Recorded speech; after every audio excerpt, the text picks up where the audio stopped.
श्री गणेशाय नमः. जय जय रामकृष्ण हरी.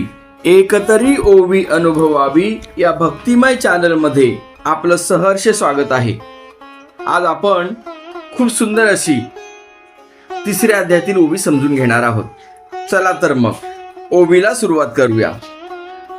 असो वनिता आपुली कुरूप जरी जाहली तरी भोगिता तीच भली जिया परी. प्रस्तुत प्राप्त प्रसंगी निवडलेली ही ओवी ग्रंथराज ज्ञानेश्वरीच्या तिसऱ्या अध्यायातील असून 224व्या क्रमांकाची ही ओवी आहे.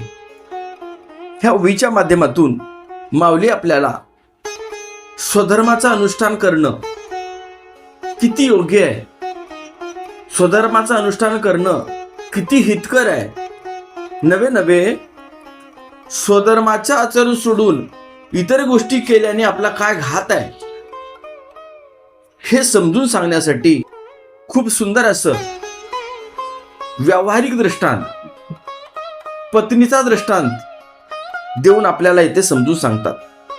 माऊली म्हणतायत, अरे आपली पत्नी दिसायला सुंदर नसू द्या, कुरूप असू द्या, पण संसारामध्ये जसं तिच्यासोबतच संसार थाटणे योग्य आहे, अगदी त्या पद्धतीने जीवनामध्ये सद्गुरूंनी दिलेल्या नामावरती, संतांनी चाललेल्या मार्गावरती मार्गक्रमण करणे हेच आपल्या हिताचे आहे. हा झाला ओवीचा सरळ सरळ भावार्थ. माऊली म्हणतात, अरे बाबांनो, इतर लोकांचा मार्ग तुम्हाला सोपा वाटू शकतो, इतर लोकांनी अवलंबलेला शॉर्टकट तुम्हाला सोपा दिसू शकतो, पण त्याच्यामध्ये तुमचं हित नाही.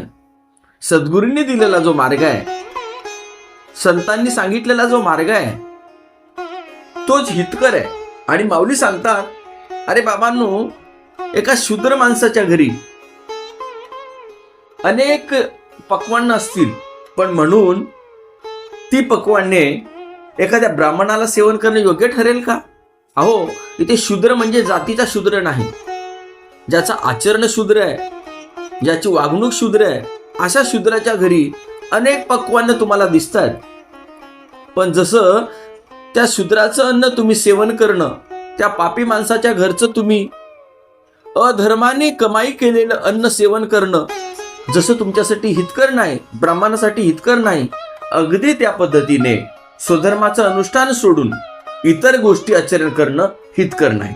अहो, लोकांकडे मोठी मोठी बंगले असू शकतात, लोकांची ती मोठे मोठे इमारती पाहून आपण आपली असणारी तोडकी मोडकी झोपडी सोडणं कितपत योग्य आहे सांगा? अहो, लोकांची तेवढे मोठी बंगले जरी असले तरी आपल्या काय कामाची? कारण जेव्हा ऊन येईल, जेव्हा पाऊस येईल, तर त्याच्यातून तुम्हाला ही तोडकी मोडकी झोपडीच वाचवणार आहे. त्यामुळे हा झोपडीचा त्याग जसं योग्य नाही आणि लोकांच्या त्या बंगल्याचा नुसता दिखावा तुमच्यासाठी योग्य नाही, अगदी त्याच पद्धतीने तुमचं स्वधर्म दिसायला तोडकं मोडकं असू शकतं, पण तोच तुमच्यासाठी हिताचा आहे. आजच्या ओवीतला तर दृष्टांत खरोखरच माऊलींना द्यावे तेवढे धन्यवाद कमीच आहेत. का हो?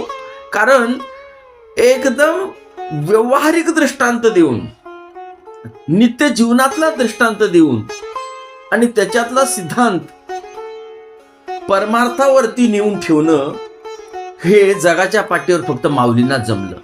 अहो, भगवद्गीतेसारखा कठीण ग्रंथ त्याची टीका करून, मराठीमध्ये रूपांतरण करून आणि त्याला गोष्टी रूपाने सांगणं, त्याला दृष्टांत रूपाने सांगणं हे फक्त माऊलीच करू शकतात. कारण माऊली हे सर्वसाधारण नाहीत बाबांनो. आपण ज्ञानेश्वरी लिहितानाचं माऊलीचं जर वय विचारात घेतलं तर मोजून 12 ते 14 वर्ष माऊलींचं आहे.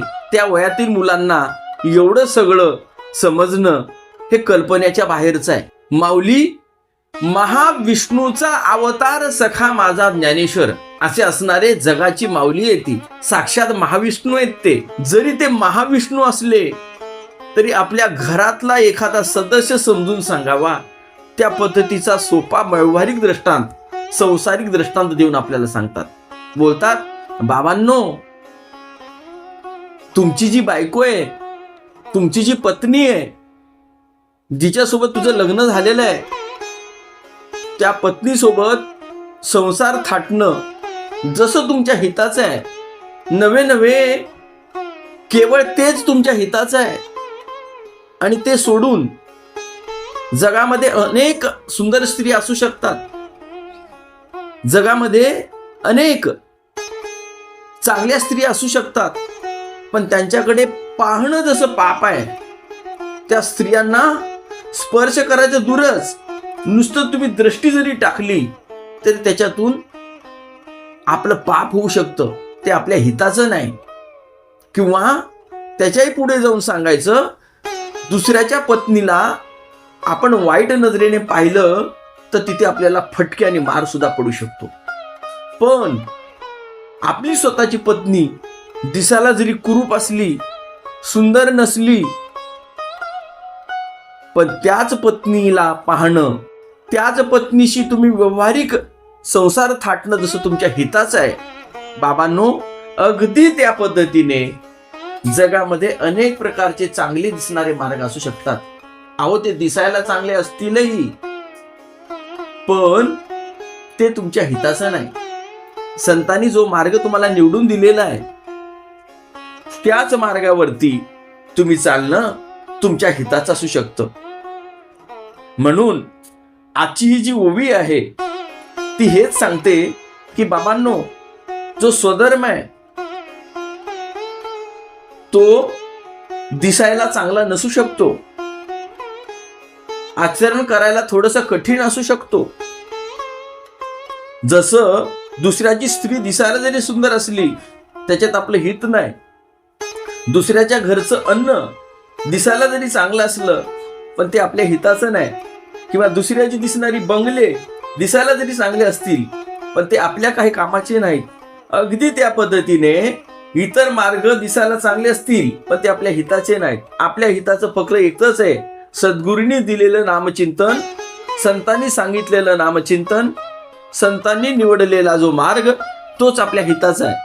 आणि त्याच मार्गावरती आपण मार्गक्रमण करणं यातच आपलं परमकल्याण आहे. अशा पद्धतीचा भाव माऊलींना ह्या ओवीच्या मधून सांगायचा आहे. अगदी त्याच पद्धतीनं श्रीकृष्ण परमात्मा अर्जुनाला भगवद्गीतेमध्ये शिकवण देतात. म्हणतात, अर्जुना, अरे तू क्षत्रिय आहेस, क्षत्रियाचा स्वधर्म आहे युद्ध करणे, आणि तू युद्धभूमीवरती युद्ध करायचं सोडून शस्त्र टाकून देऊन नातलगाबद्दल मनामध्ये भ्रांती निर्माण करून असं रडत बसण्याने तुझं हित होणार नाही बाबा. तुझा युद्ध करण्याचा मार्ग जरी दिसायला तो कठीण असला, जरी तो आचरणाला कठीण असला, तरी त्यातच तुझं हित आहे. म्हणून तू उठ, हातात शस्त्र घे आणि युद्ध कर. जर त्या युद्धामध्ये म्हणजेच स्वधर्माचं आचरण करण्यामध्ये आपला जीव जरी गमवावा लागला तरी त्यातच तुझं हित आहे, परम कल्याण आहे. या स्वधर्माते अनुष्ठिता वेचू होईल जीविता, तोही निकावर उभ्यंता दिसत असे. अहो, स्वधर्माचं आचरण करता करता जर आपल्याला जीव जरी गमवावा लागला तरी त्या जीव गमवण्यामध्ये सुद्धा आपलं हित आहे. अशा पद्धतीचा भाव माऊली ह्या ओवीमध्ये आपल्याला समजून सांगताना दिसतात. ह्या ओवीचं चिंतन इथेच संपलं. जर हे ओवी चिंतन आपल्याला आवडलं असेल तर कृपया चॅनलला सबस्क्राईब करून व्हिडिओला लाईक करा आणि हा व्हिडिओ इतर ग्रुपला नक्की शेअर करा. रामकृष्ण हरी, रामकृष्ण हरी, रामकृष्ण.